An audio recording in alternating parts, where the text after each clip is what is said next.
नमः संस्कृताय। संस्कृत कक्षा में आपका स्वागत है।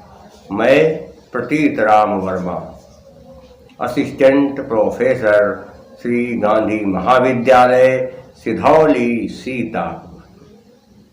आज मैं बीए भाग 3 के अंतर्गत संस्कृत में भारतीय दर्शन पढ़ाने जा रहा हूँ। एक दिन मैंने भारतीय दर्शन में सांख्य दर्शन के अंतर्गत सांख्य दर्शन का सामान्य परिचय दिया। साथ ही साथ सांख्य दर्शन के प्रमुख सिद्धांत सतकार्यवाद के बारे में बताया था। आज सांख्य दर्शन के ही अंतर्गत मैं आपको प्रकृति के विषय में बताने जा रहा हूँ, क्योंकि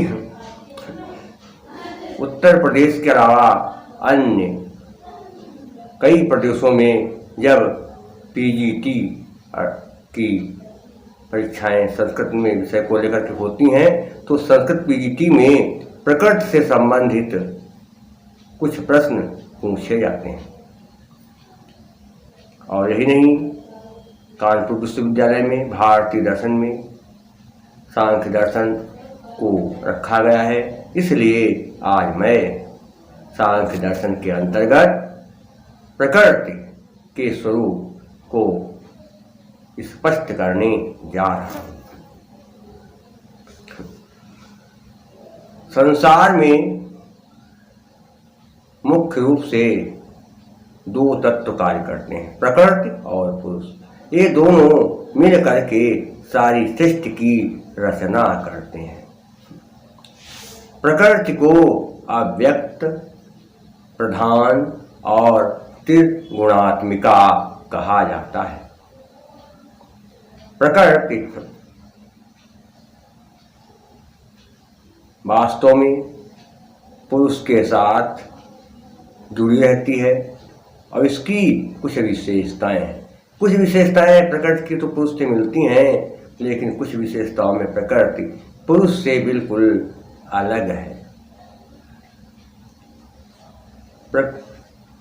प्रकृति के विषय में सांख्य दर्शन के जो ग्रंथ हैं उनमें इसका वर्णन मिलता है, लेकिन आचार्य ईश्वर कृष्ण ने सांख्य कारिका लिखा है और सांख्य कारिका ही सभी विश्वविद्यालयों में एमए स्तर पर पढ़ाई जाती है और बीए में भी कहीं कहीं इसका पाठ्यक्रम निर्धारित है। तो सांख्य कारिका में प्रकृति के बारे में बहुत अच्छा वर्णन किया गया है। ईश्वर कृष्ण ने सांख्य कारिका में 10वीं कारिका में प्रकृति के विषय में बताया है। क्या कहा है? हेतु मदनित्यं व्यापि सक्रियमनेकमाश्रितं लिंगं सावयवं परतंत्रं व्यक्तं विपरीतं व्यक्तम्। प्रकृति क्या है? हेतु मद, अर्थात जब कोई कार्य होता है, कहीं पर कोई कार्य हो तो उस कार्य के पीछे कोई न कोई कारण अवश्य रहता है। महादादि कार्य हैं और उससे विकार पैदा हुआ तो सबसे पहले क्या थी? प्रकृति थी, और प्रकृति से महत्व पैदा हुआ और महत्व से जो है अहंकार पैदा हुआ और अहंकार से जो है पंचतन मात्राएं, पंचम और पंचम पंचन मात्राएं, पंच महाभूत पैदा हुए और फिर उनसे एकादश इंद्रियां पैदा हुई। तो सभी की उत्पत्ति का कारण हेतु प्रकृति है। दूसरी चीज कहते क्या है? प्रकृति जो है क्या है? नित्यम। प्रकृति हमेशा जो है रहती है। पुरुष तो नहीं रहता हमेशा, लेकिन प्रकृति नित्यम है, वो हमेशा रहती है। आज भी है, कल भी थी और कल भी रहेगी, सब कुछ नष्ट हो जाएगा, लेकिन प्रकृति कभी नष्ट नहीं होगी। तो व्यक्त तो होता है अनित्य, लेकिन अव्यक्त होती है नित्य। प्रकृति नित्य है। व्यक्त कहते हैं पुरुष को और अव्यक्त कहते हैं प्रकृति को। और ये क्या है? प्रकृति जो है व्यापी, सब जगह है, ऐसा कोई स्थान नहीं, कोई जो है क्षेत्र नहीं जहाँ पर प्रकृति का वास न हो, प्रकृति का अस्तित्व न। सब जगह प्रकृति का अस्तित्व रहता है। सक्रियम, प्रकृति हमेशा कार्य करते थे, कोई काम करे या न करे, सब लोग कार्य बंद कर देंगे, सब सारे तत्व बंद कर देंगे, लेकिन प्रकृति हमेशा अपना काम करते थे। जानते हैं, सर्दी समय पर आ जाएगी, गर्मी भी समय पर आएगी, बरसात देखे समय पर ही आती है। पेड़ पौधों में करते, फूल देखे, फूल पत्ते सब क्या समय पर चलते थे। और सभी सारे कार्य जो हैं संसार में आप देखें वो प्रकृति के, वो हमेशा चलते थे। इसलिए क्या है? प्रकृति सक्रिय है। प्रकृति केवल एक है, पुरुष तो अनेक हैं, लेकिन प्रकृति केवल एक है। और वह प्रकृति जो है किसी पर आश्रित नहीं होती है, सब प्रकृति के ऊपर आश्रित हैं। दुनिया सारी आप देखिए, जितने भी पशु पक्षी जीव जंतु स्त्री पुरुष जो कुछ भी है, सारे में जितने भी हम तत्व देखते हैं, सब प्रकृति के ही सहारे रहते हैं, किसी दूसरे के सहारे कोई नहीं रहता है। सब किसके सहारे रहते हैं? प्रकृति के। तो प्रकृति ही सबका सहारा है, सबको आश्रय देने वाली है। फिर कहते क्या है? लिंगम, लिंगम का अर्थ होता है लय युक्त। वैसे तो लिंगम होता है कि जाति का ज्ञान कराने वाले शब्दों को लिंग कहते हैं। तो प्रकृति ही जाति का ज्ञान कराती है कि कौन क्या है, कौन स्त्री है, कौन पुरुष है, कौन उभय लिंग है, स्त्री है और कुछ जो है उभय लिंग ना, स्त्री भी है पुरुष भी है, तो इस तरह से। और कौन नपुंसक लिंग, कौन न स्त्री है न पुरुष है, बल्कि सबसे अलग है। तो प्रकृति जो है लिंग का ज्ञान कराती है। सावयवम, सावयवम, प्रकृति के जितने भी तत्व हैं सब कितने माने जाते हैं? समस्त महत से लेकर के पृथ्वी पर्यंत समस्त तत्व जो हैं पृथ्वी के अंग हैं। कौन कौन से? महत, अहंकार, पंच तन्मात्राएं। पंच तन्मात्रा कहता है शब्द स्पर्श रूप रस गंध, ये पंच 11 इंद्रियां। कौन कौन सी? आंख, नाक, कान, जिह्वा, आंख नाक कान जिह्वा त्वचा। और फिर ये क्या है? ज्ञानेंद्रियां हैं। और 5 होती हैं कर्मेंद्रियां, हाथ पैर पांव, हाथ पैर पायु उपस्थ, और क्या कहते हैं? मन वाणी। ये सब क्या है? कर्मेंद्रियां हैं। तो ये 5 कर्मेंद्रिय। और पंच महाभूत कौन से? शीत जल पावक गगन समीरा पंचरचित अधम शरीरा। तो 5 महाभूत कौन से? शीत जल पावक गगन समीर यानी वायु। तो ये सब क्या है? इसी प्रकृति के अंग हैं। कितने अंग हैं? 23। महत, अहंकार और क्या है? 11 इंद्रियां, 13 हो गए, और पंच महाभूत और पंच तन्मात्रा, सब क्या है? इसके अंग हैं। ये कुछ मायने में प्रकृति पुरुष के समान है और कुछ मायनों में प्रकृति पुरुष से बिल्कुल विपरीत है। प्रकृति क्या है? अहेतुमत, नित्य है, सब जगह व्यापी रहती है और एक है। ये किसी के सहारे नहीं रहती प्रकृति, प्रकृति के सहारे सब रहते हैं, अनाश्रित है। अलिंग, इस सब में लिंग है लेकिन प्रकृति में कोई लिंग नहीं, निरवय स्वतंत्र। आगे क्या है प्रकृति की विशेषता सुनिए आप। क्या कहा ईश्वर कर्ण जी ने? कि त्रिगुणम विवेकी विषयः, त्रिगुणम विवेकी विषयः सामान्यं चेतनं प्रसौधर्म व्यक्तं तथा प्रधानम व्यक्तं तथा प्रधानं तद विपरीतिस्तथा च पुमान्। प्रकृति क्या है? त्रिगुणी है।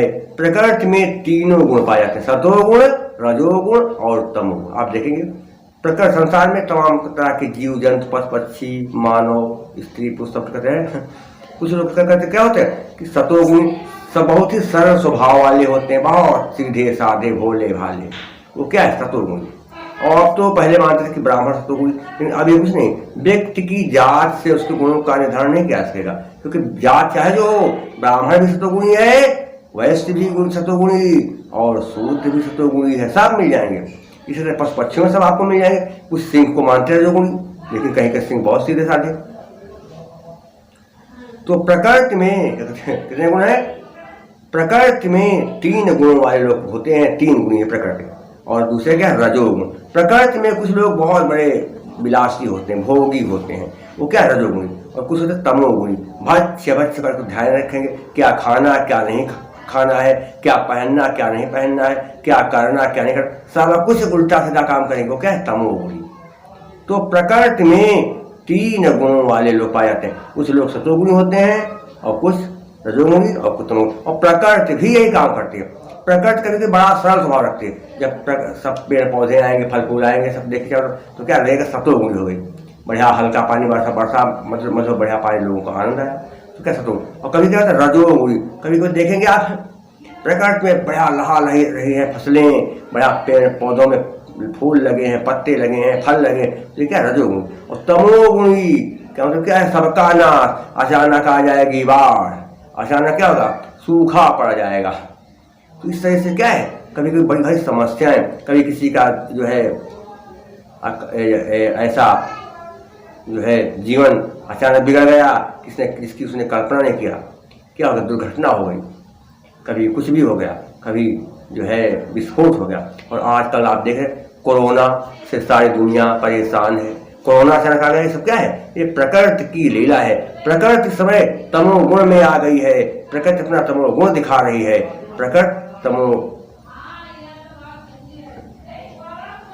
प्रकृति तमो गुण से युक्त हो गई है। क्या है? अविवेक। प्रकृति अविवेकी है, उसको जो है ये नहीं ज्ञान है कि क्या करना है क्या नहीं करना, क्या सही है क्या गलत है। क्योंकि कहाँ पर सूखा पड़ गया पानी बरसात में, इससे मतलब कोई नहीं। कहाँ पर जो है बाढ़ आई, पानी कम कर दें, ये नहीं। प्रकृति क्या करना क्या नहीं, इसके बारे में कुछ नहीं सोचती। जो मन में आए सब करती रहती है। कहाँ पर क्या करना, कब पानी बरसाना कब नहीं। जब जरूरत है पानी तो नहीं बरसेगा, और जब जरूरत न हो तो पानी ही पानी। तो प्रकृति क्या करती है?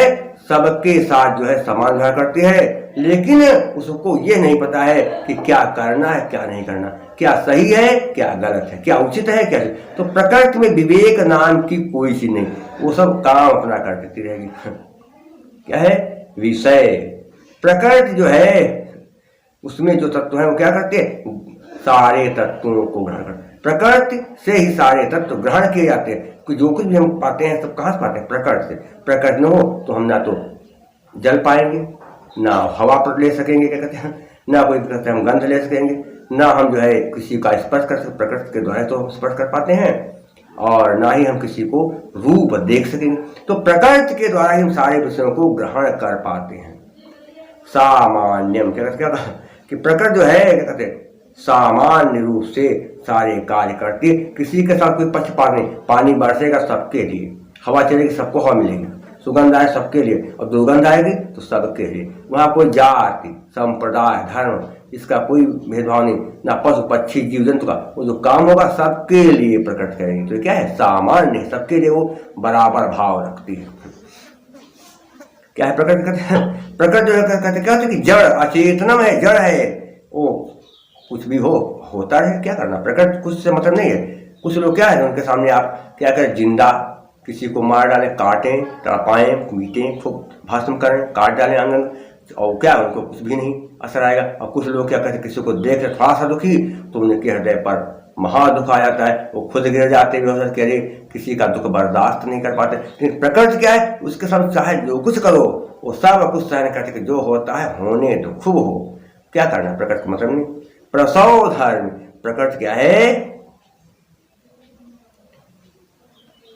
प्रसव धर्मी है, सबको जन्म देने वाली। इसीलिए कहा गया क्या कि त्रिगुणम विवेकी विषयः, त्रिगुणम विवेकी विषयः सामान्यं चेतनं प्रसवधर्म व्यक्तं तथा प्रधानं तद विपरीतस्तथा च पुमान्। इसके अलावा प्रकृति में और भी तमाम जो हैं विशेषताएं हैं, प्रकृति के तमाम और भी गुण हैं। कौन कौन से गुण हैं इनको विस्तार देखेंगे। कहते हैं कि जैसे रंगमंच पर नर्तकी आती है और अपने सौंदर्य से, अपने हाव भावों से, अपनी कलाओं से दर्शकों को मोहित करती है और दर्शकों के मन को प्रसन्न करती है, लेकिन वह नर्तकी लगातार नाचती नहीं रहती मंच पर। उसका कुछ समय है कि 10 मिनट 15 मिनट नर्तकी नाचेगी और उसके बाद वो चली जाएगी, दूसरी आएगी। तो उसी तरह से प्रकृति भी हमेशा जो है संसार में अपना काम नहीं दिखाती है, ये कभी कभी ही अपना काम दिखाती है। देखते हैं बाढ़ कभी हमेशा नहीं आएगी और ना ही हमेशा भयंकर जो है जाड़ा आएगा, ना भयंकर गर्मी। इसका समय है। जो भी समस्याएं कहते होती हैं वो भी क्या है, समय पर होंगी। इसलिए क्या है, जो ये प्रकृति है ये क्या करती है, नर्तकी से के समान ही अपना व्यवहार करती है। कैसे, तिरंगस्थिदर्शयित्वा निवर्तते नर्तकी यथा नृत्यात् पुरुषस्ति तथात्मानं, पुरुषस्ति तथात्मानं प्रकाशे विनिवर्तते प्रकृति। ये कहा गया कि नर्तकी समागा करती है। इसके अलावा प्रकृति जो है बड़ी कोमल स्वभाव वाली मानी जाती है। कहा जाता है कि प्रकृति से कोमल स्वभाव वाला जल्दी कोई होता नहीं है। कैसे, प्रकृतेः सुकुमारतरं, प्रकृतेः सुकुमारतरं न किंचिदस्तीति में मतिर्भवति यादृष्टा अस्मीति पुनर्न न दर्शनमुपेति पुरुषस्य। प्रकृति या संसार की रचना करनी होती है तो प्रकृति संसार में आ जाती है और पुरुष का पूरा साथ देती है और फिर पुरुष और प्रकृति मिलकर के दोनों सृष्टि की रचना के कार्य में प्रवृत्त हो जाते हैं, लग जाते हैं। एक चीज और कहिए कि पुरुष को चाहिए मोक्ष की प्राप्ति, परम शांति की प्राप्ति। तो पुरुष परम शांति की प्राप्ति करना चाहता है, इसलिए वह प्रकृति का साथ लेता है, प्रकृति का सहयोग करता है। प्रकृति और पुरुष दोनों एक दूसरे से सहयोग करते हैं और एक दूसरे का सहयोग करके संसार के कार्य में लग जाते हैं। क्या होता है कि पुरुषस्य दर्शनार्थ, पुरुषस्य दर्शनार्थ कैवल्यार्थ तथा प्रधानस्य पंगबंधुभयोरपि, पंगबंधुभ पंगबंधु वधुदुभ पंगबंधु भयोरपि संयोगस्तत्कृतः सर्गः। जैसे अंधा और लंगड़ा ये दोनों मिल करके सुरक्षित गांव से निकल जाते हैं। मानते हैं कि एक कहानी सुनोगे आपने कि एक बार एक गांव में आग लग गई। अब सब लोग बेचारे भाग गए बचा कहते एक अंधा एक लंगड़ा। अब लंगड़ा चल नहीं सकता था, अंधा देख नहीं सकता था, तो अंधा थोड़ा इधर उधर से टेक टेक करके लाठी के सहारे चिल्लाता हुआ लंगड़े के पास गया और कहा, भैया अरे हम लोग कैसे भागेंगे, तुम लंगड़े हो? कहा हाँ हम तो लंगड़े, हम भाग नहीं सकते। हम और अंधे ने कहा मैं भी नहीं जा सकता, कहाँ जाऊँ? तो अंधे और लंगड़ों ने दोनों ने तय किया। अंधे ने कहा तुम भैया मेरे कंधे पर बैठ जाओ और फिर तुम मुझे रास्ता बताओ, किस दाहिने चलो बाएं चलो सामने चलो, तो मैं चलता रहूँगा और तुम मुझे रास्ता बताते रहना। तो उसने कहा ठीक है। और फिर क्या किया, अंधे और लंगड़े भी एक दूसरे का साथ दे करके गांव से सुरक्षित बाहर निकल गए। अंधे ने बैठा लिया लंगड़े को और लंगड़ा जो है अंधे कंधे बैठ गया और रास्ता बताता गया, फिर दोनों निकल गए। तो ये है, तो प्रकृति और पुरुष ये दोनों एक दूसरे का साथ देते हैं। तो कहने का मतलब ये है कि प्रकृति सांख्य दर्शन का महत्वपूर्ण तत्व है। ये अनेक गुणों वाली है। क्या है? त्रिगुणी है और प्रसव, हाँ प्रसव धर्मी। और इस सारे संसार में सबको प्रकृति क्या करती है? जन्म देने वाली है। ये क्या है? अहेतु मत है, नित्य है, व्यापी है और निष्क्रिय भी रहती कभी कभी। एक है, अनाश्रित है, अलिंग है, निरवय है, स्वतंत्र है और पुरुष का साथ देती है। और पुरुष जब तक मोक्ष नहीं प्राप्त कर लेता है तब तक प्रकृति उसका साथ देती रहती है। तो ये है प्रकृति का स्वरूप, जिसे मैंने आपको आज बताया है।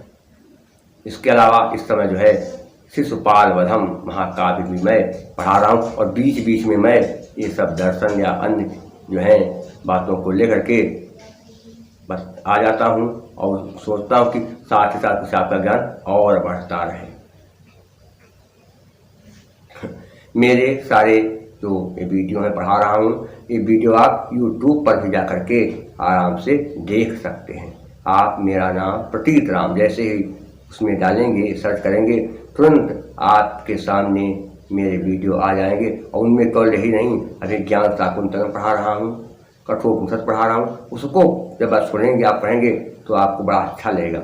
उसमें भी कुछ नई नई बातें आपको मिलेंगी। और इसके अलावा मैंने YouTube पर एक कथा भी डाल दिया है, उसको भी आप सुन सकते हैं। मेरा मोबाइल नंबर है 798 558 7339 और मेरा व्हाट्सएप नंबर है 97 93 03 47 15। आप इन मेरे वीडियो को देखते हैं तो आपको कैसा लगता है? आप अगर वीडियो देखें अच्छा लग जाए तो आप सब्सक्राइब भी कर लें, जिससे हम देखें कितनी जो है हमारे जो है देखने वाले वीडियो जो है बढ़ रहे हैं। क्योंकि अब भी 8-9 दिन हुए हैं और लगभग 1300 के करीब जो है वीडियो मेरा देखने वालों की संख्या हो गई है। तो बहुत अच्छी बात है। इसके लिए जो लोग मेरा वीडियो देख रहे हैं उनको मैं बहुत बहुत धन्यवाद देता हूँ। शेष अगले अंक में मैं आपको बताऊँगा। तब तक के लिए नमः संस्कृताय।